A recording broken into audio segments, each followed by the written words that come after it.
Good morning, everybody. Great to be here today to be part again of the TTG Expedition Fest. And hopefully, I'll be able to give you some insights on Atlas Ocean Voyages this morning. My name is Bernie Carter. I am the International Sales Lead for Atlas Ocean Voyages. And I'm going to take you through a brief presentation today about where we are as a brand now and what you can expect from Atlas. And before we go to the presentation, I'll just move over a little bit. You see here, you've got these people in the Zodiac. They're doing a Zodiac safari. And then the reason why they're there is this little fellow behind me, the walrus. Maybe not so little, but this is how close you get to the wildlife when you go to these places. Okay, so let's bring the presentation up.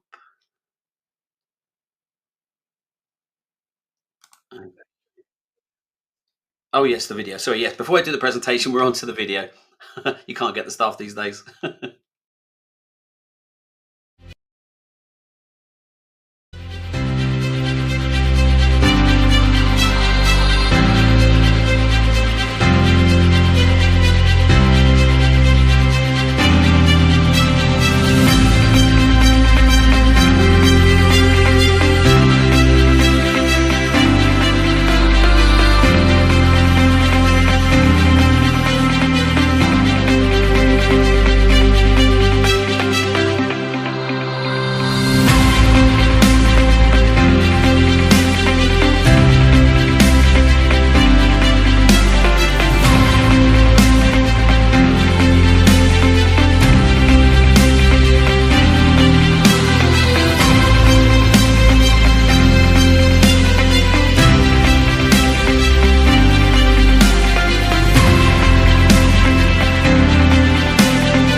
Okay, thanks very much for that, Gabriella. So that video gives you a little bit of an insight to what Atlas is all about, but I'm going to go into it in a bit more detail now. So first off, what is an expedition? It is different from regular cruise experiences. It's a journey undertaken by a group of people with a particular purpose. And very often, those people are going for exactly the same reason when you go on an expedition. And that's a key thing, because when you're selling to the public and you have guests in your database that might not have been on an expedition yet, you need to be able to understand what an expedition is, what it entails, and how to enthuse them, inspire them, and get them to book an expedition. Once they've done one, I guarantee they will do more, because there are so many different choices these days. And the whole thing about expeditions is that it is a journey of discovery, whether it is going to the poles and discovering penguins and whales and icebergs and everything for the first time, or whether it's going to the Mediterranean and learning about some of the different olive oils that you get around the Mediterranean, the different dishes from the moment you go through the Straits of Gibraltar till you get right the way through to the Bosphorus at the other side of the Med. There are an amazing array of cultures, and the culinary delights that you can expect are absolutely stunning. So, when you've got your expedition, why look at Atlas? What I'm going to go through today is to explain the key highlights of the brand. Our ships are small, they're 10,000 tons. We have 3 identical ships, which you'll see shortly. And it is a yacht style experience. And I would go even further to say it's an owner style luxury expedition. And when I say owner style, when you get on board our ships, it's not consumer luxury. And there is a difference. You know, some of the ultra luxury brands, you can tell they're consumer luxury. It's very much there. It's glitz, it's glam. With us, it's plush, it's elegant, it's sumptuous, and it's very personalized. So when you get on board, you're getting a lot of space per guest, but also you see the staff around and about, and you don't think there's too many of them. And then when you need something, the moment you need it, they're there. So this personalized service is very much a part of what Atlas is about. And we have almost 1 crew member per guest on the ships. Another thing that our CEO wanted to do is to create year-round expeditions.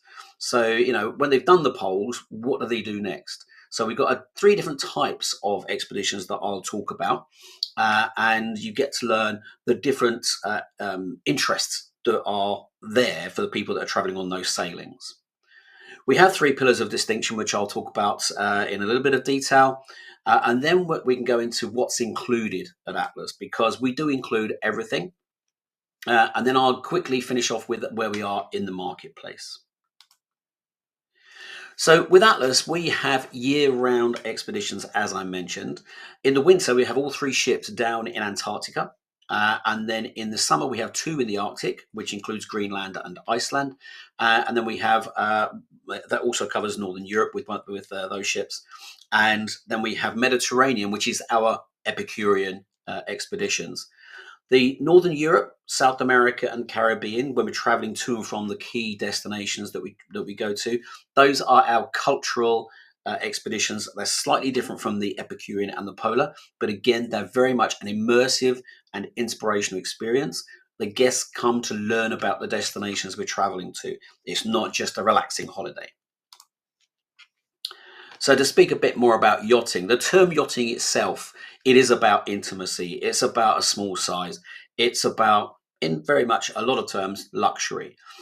These ships, they are, as I said, they are 10,000 tons. They carry 198 guests when we go into the warm waters. They only take 176 when we go to the polar regions. So you've actually got a lot of space per guest, and you've got about 20 expedition crew in the polar regions. It goes down to about 12 when we do the warm water sailings. And it's a great ambiance. It's lovely and relaxed. You don't have to dress up. And it's not a cruise. It doesn't feel like a cruise. This is like your private, personal home away from home after you've done your day's adventures. And by the way, because of the size of the ships, we're able to do up to 2 landings per day on all of the polar expeditions. So the yachts we have are World Voyager, World Traveller, and World Navigator. You see the Voyager there in the Norwegian fjords. The Navigator, the Traveller, is in Kotor, which is the deepest and largest fjord in Southern Europe. And then the World Navigator in Antarctica. As well, you see there, the quick thing on the design of the ships, they're very low to the water, which makes them very stable. They've got state-of-the-art hull design, and they've got Rolls-Royce hydro propulsion engines. I actually travelled down through the Drake Shake in November 23, 40-foot seas we had, and I've been in the industry 35 years. I have never found a ship handle water just quite as well as that ship did. So the whole point of having smaller ships is to be able to get into more places, to be able to offer more to our guests, better service levels, but also to create an intimate environment where they can feel relaxed. Everybody feels relaxed. Nobody feels they have to be on show or they have to do certain things. You're coming on your trip of a lifetime. This is for you to enjoy how you want to enjoy it. So those pillars of distinction, I've told you about the ships. The key thing for us is destination. It's providing our guests with something that allows them to relax in total comfort and gets them to the place where we want to be. The place where we're looking to enjoy the experiences and the adventures that await us. And I have to say that I've been lucky enough to get some of the trade onto the ships in London primarily, and a few have been able to travel with us. They are beautiful. They're stunning. They're designed by a renowned Portuguese designer, which has worked with Ritz-Carlton and also does private residences. The styling is perfect, and the ships are ultimately very, very elegant. Again, getting back to the fact we have almost one staff member per guest means that the service levels are extremely high. Now, every sailing that we do has an immersive cultural experience. When we go to the Antarctica, we have a tour of the National Park of Tierra del Fuego upon arrival into Ushuaia. We also include the charter flights, by the way, from Buenos Aires down to Ushuaia on those sailings. When we fly to King George Island, we fly from Punta Arenas. So that's all included in our price. And when we go to Longyearbyen and do Svalbard, then we include the flights from Oslo, to and from Oslo. With the Punta Arenas and the Buenos Aires, we also include a pre-night hotel. And then with the Punta Arenas one, we also include a post-night hotel. So the big thing for us as well is when we're traveling to these places is to leave the destination as pristine as we found it. So I'll go through in detail in a bit about the measures that we have with the ships, the engines, the steering, and how we manage to not even lay anchor when we go down to these places, because we have this commitment to sustainability. The whole industry, cruise industry, has a commitment to sustainability these days, but the expedition industry more so, because we're going into much more ecologically delicate areas. The great thing as well with the small ships, we can go into places that the big ships can't go to, and we also stay longer.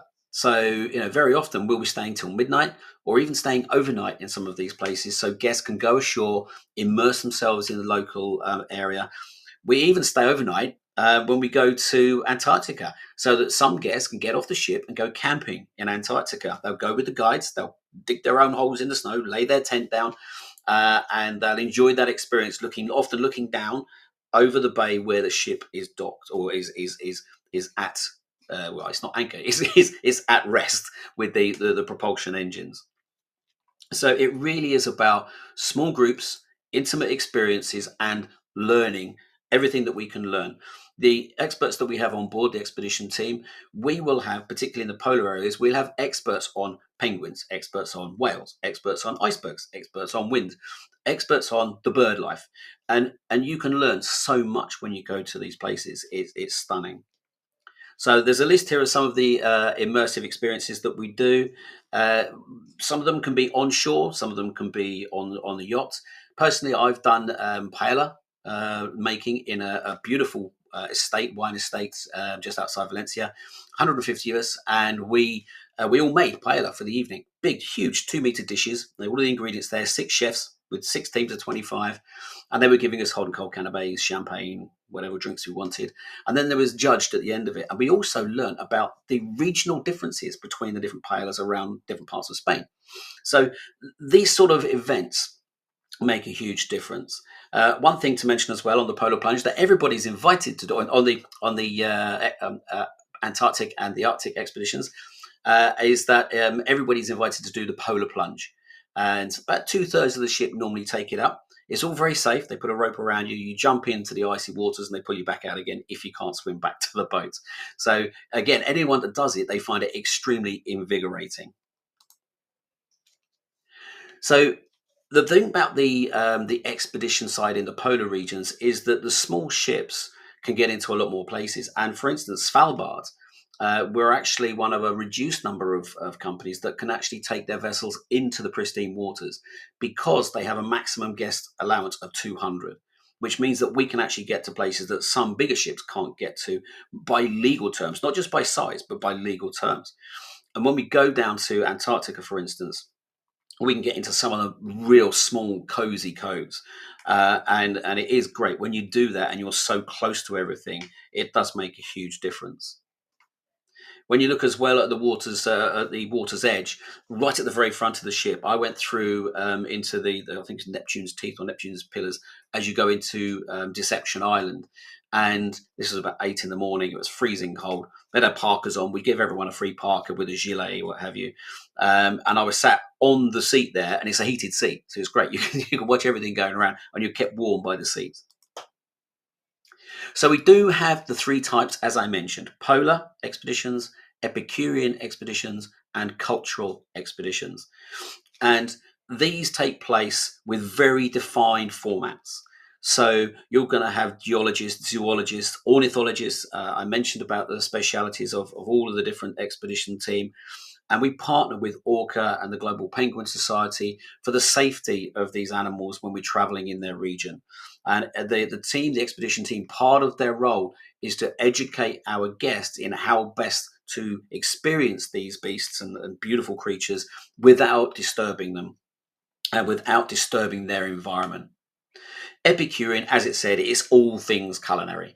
We have guest chefs, Michelin-starred guest chefs, and very often they've won things like Top Chef. They've been on Master Chef in the UK and other places. Very much got their own Michelin restaurants around the world. We'll have a different one on every one of our Mediterranean sailings through the summer. So we've got a flyer. If anybody would like that, you can just email it and I'll send it to you. But that gives a very specific feel to the experience because their dishes are interspersed with our menus. Our food, we don't rave about the food as a brand, but I can tell you, as a foodie, I love our food. It's absolutely fantastic. Tastes delicious. It's served in style and elegance, and again, the choice. There's so much choice. So when we go from Mediterranean to Northern Europe, Iceland, South America, and the Caribbean, these are generally sailings where we're traveling to and from. There are some amazing places that we visit that people know a little bit about. They know what it's like now, but they don't know the history of these places and how they came to be, how they are the way they are, and also the culinary side of it. So the culinary sort of sneaks into the cultural a little bit as well. But we'll also have art visits, visits to churches, monasteries, that sort of thing. And there's a great deal to be learned on those sailings as well. I mentioned about our commitment to safe sustainability. We actually, with our ships, use 80% less fuel than other ships. So you can imagine that with that level of efficiency, we're able to pollute in the environment less, but also the Rolls-Royce hydro propulsion means that we're not using up energy needlessly, and we can use that to actually geoposition ourselves in a bay without laying the anchor. So the bottom of the seabed remains totally untouched.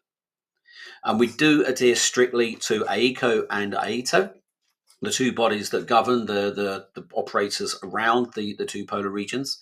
And as well, our ships are polar and ice class rated.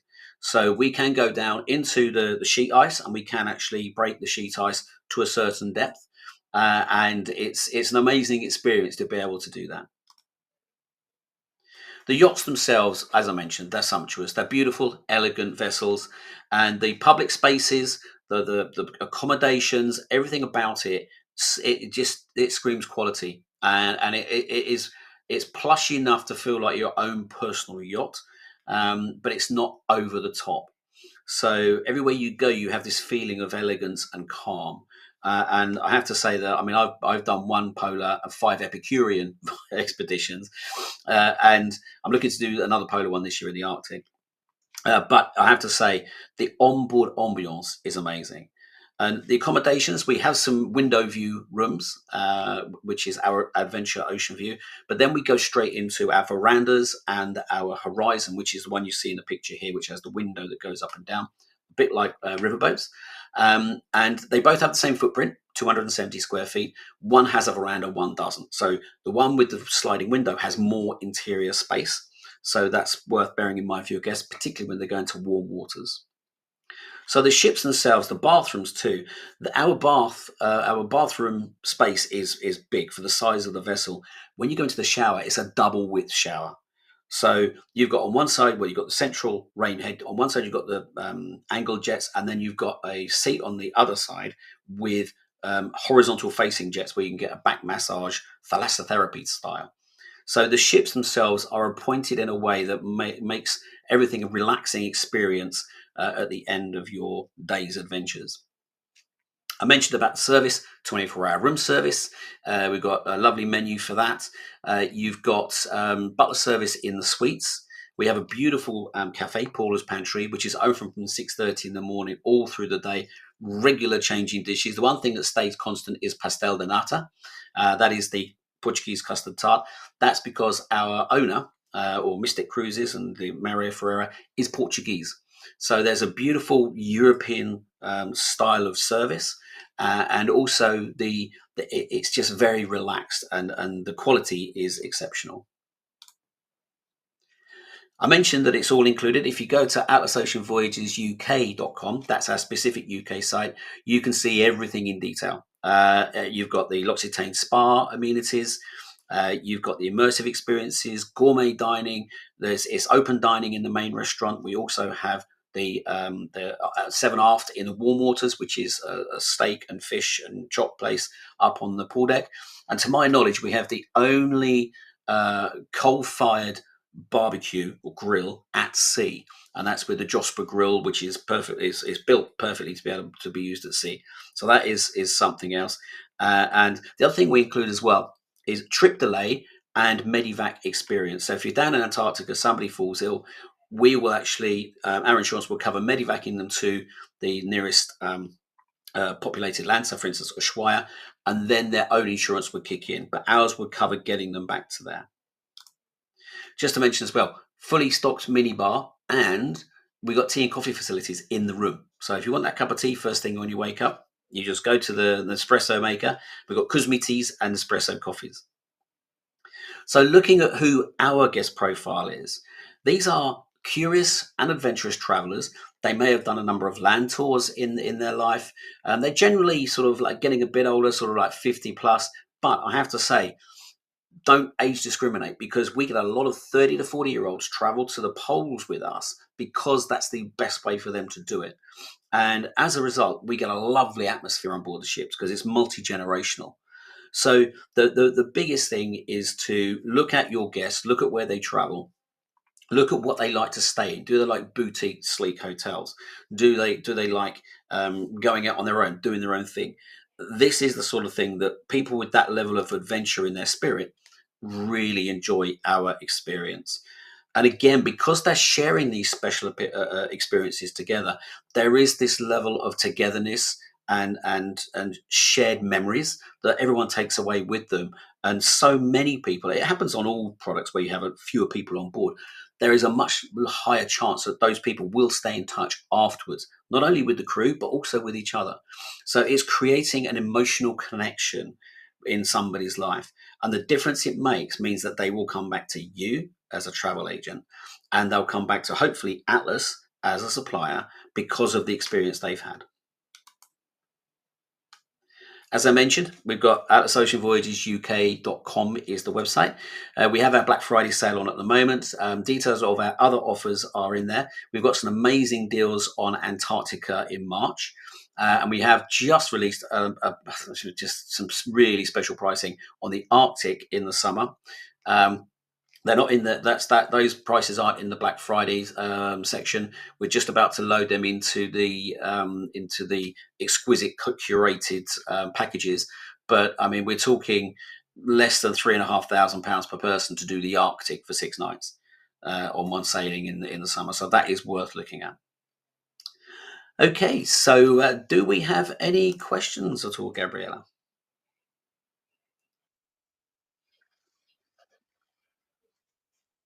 Yeah, yeah. If anybody has any questions, please feel free to throw them in now. I'm just trying to think if I've actually missed anything. But as I mentioned, the site is atlasoceanvoyagesuk.com. It provides you either cruise only if you want to package yourself, or a full package as well.